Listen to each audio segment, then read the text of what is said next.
Big fight ವಿಶೇಷ ಮತ್ತೆ ಮುಂದುವರಿಸ್ತಾ ಇದ್ದೀನಿ ಸರ್. ಒಂದು ಇದರಲ್ಲಿ ಕಿಡ್ನ್ಯಾಪ್ ಮಾಡಬೇಕಾದ್ರೆ ಒಂದು ಕಾನ್ಸ್ಪಿರಸಿ ಇರಬೇಕಾಗುತ್ತೆ ಅಂತ ಹೇಳಿ ಇಲ್ಲಿ 17 ಜನ ಆರೋಪಿಗಳು ಇರ್ತಾರೆ ಸರ್. ನಾನು ಅಗೇನ್ ಹೇಳ್ತಾ ಇದ್ದೀನಿ, ಇದರಲ್ಲಿ ನೀವು ಕನ್ಕ್ಲೂಷನ್ ಕೊಟ್ಟುಬಿಡಿ, ನೀವು ಇದರಲ್ಲಿ ಐವ ವಿರುದ್ಧವಾಗಿ ಮಾತಾಡಬೇಡಿ, ಅಥವಾ ನೀವಿಲ್ಲಿ ರೇಣುಕಾಸ್ವಾಮಿ ಪರವಾಗಿ ಮಾತಾಡಬೇಡಿ. ಇದು ಯಾವುದೂ ನನ್ನ ಇಂಟೆನ್ಷನ್ ಅಲ್ಲ ಸರ್. ಒಂದು ಕಾನೂನಿನ ತಿಳುವಳಿಕೆ ದೃಷ್ಟಿಯಿಂದ ಒಂದು ಕೇಸ್ನ ಪ್ರೊಸೀಜರ್ ಹೇಗಾಗ್ತಾನೆ ಅದಕ್ಕೆ ಮಾತ್ರ ನಾನು ಕೇಳ್ತಾ ಇದ್ದೀನಿ.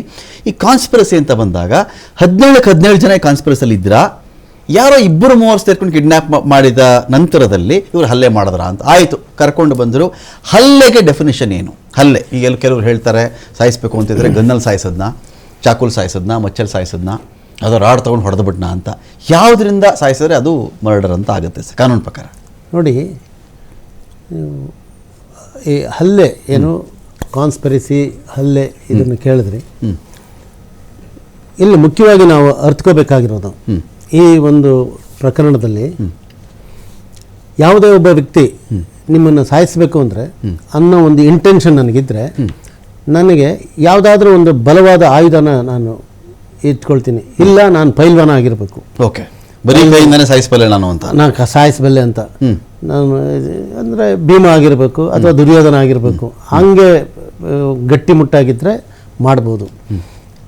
ಇಲ್ಲ, ಯಾವುದೋ ಒಂದು ಆಯುಧನ ಇವ್ರು ಬರ್ತಾರೆ, ಎಕ್ಸ್ ಅನ್ನೋನು ಬರ್ತಾನೆ, ಎಕ್ಸ್ ಅನ್ನೋನು ಹೊಡಿಬೇಕಾದ್ರೆ ನಾನು ಒಂದು ಮಚ್ಚೋ, ಚಾಕುನೋ ಅಥವಾ ಈಟಿನೋ ಅಥವಾ ಒಂದು ರಿವಾಲ್ವರೋ, ಗನ್ನು ಅಥವಾ ಒಂದು ಕಬ್ಬಿಣದ ರಾಡೋ ಒಂದು ಇಟ್ಕೊಳ್ಬೇಕು.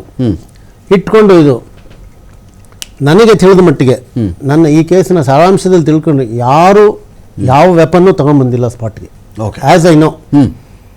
ಓಕೆ, ನಾನು ಐ ಡೋಂಟ್ ವಾಂಟ್ ಟು ಮೇಲ್ನೋಟಕ್ಕೆ ಹೇಳ್ತಾ ಇದ್ದೀನಿ ನೀವು. ಓಕೆ, ಅಷ್ಟೇ. I am not defending the accused person.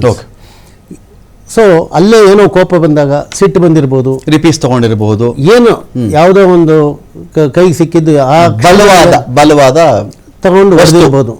ಅಂದರೆ it is all instant or emotional action, instant action.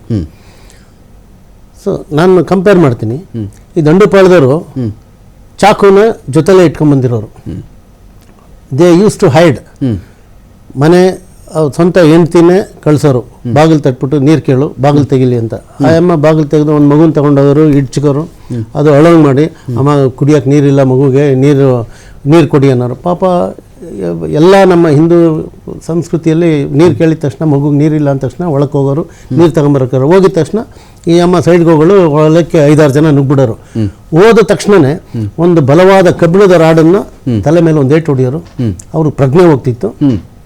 ಆಮೇಲೆ they use to rape those lady, unconscious ಆಗಿರೋರು, ದಟ್ ಸ್ಟೇಜ್ ಓನ್ಲಿ ಇದಾಗಿರೋ. ಆಮೇಲೆ ಚಾಕು ತಗೊಂಡೋಗಿರೋರು, ಆ ಚಾಕು ಒಳಗೆ ಕತ್ತಿಗೆ ಕುಯ್ದುಬಿಟ್ಟು ಮನೆಯೊಳಗೆ ಏನೆಲ್ಲ ಸಿಗುತ್ತೆ ದೋಚ್ಕೊಂಡು ಹೋಗಿರೋ. It was very very clear. Intention is ಸಾಯಿಸು, ಅತ್ಯಾಚಾರ ಮಾಡು, ದೋಚಬೇಕು, ಇದು ಅವರ ಇಂಟೆನ್ಷನ್ ಇತ್ತು. ಸೊ ಆ ಇಂಟೆನ್ಷನ್ ಇರೋರು they will go along with the weapon.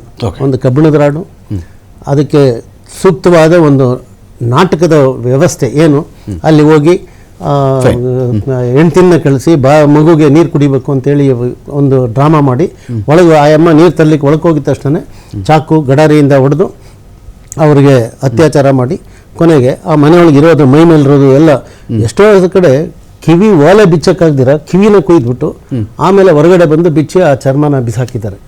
So ಆ ಒಂದು ಆ ಕ್ರೂರತನ ಇವರಲ್ಲಿ ಇದೆಯೋ ಇಲ್ವೋ ಅದು ನಾವು ಚಾರ್ಜ್ ಶೀಟನ್ನು ನಾವು ಕಂಪ್ಲೀಟಾಗಿ ಓದಿದಾಗ ನಮಗೆ ಗೊತ್ತಾಗುತ್ತೆ.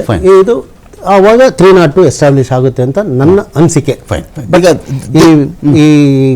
ಈ ತನಿಖಾ ವ್ಯವಸ್ಥೆ ಯಾವ ದಿಕ್ಕಿನಲ್ಲಿ ಸಾಗಿದೆ ಅನ್ನೋದನ್ನ ನಾವು ಓದ್ದಿರಾ ಅಥವಾ ತಿಳ್ಕೊಳ್ದಿರಾ ಮಾತಾಡಿದ್ರೆ ತಪ್ಪಾಗ್ತದೆ.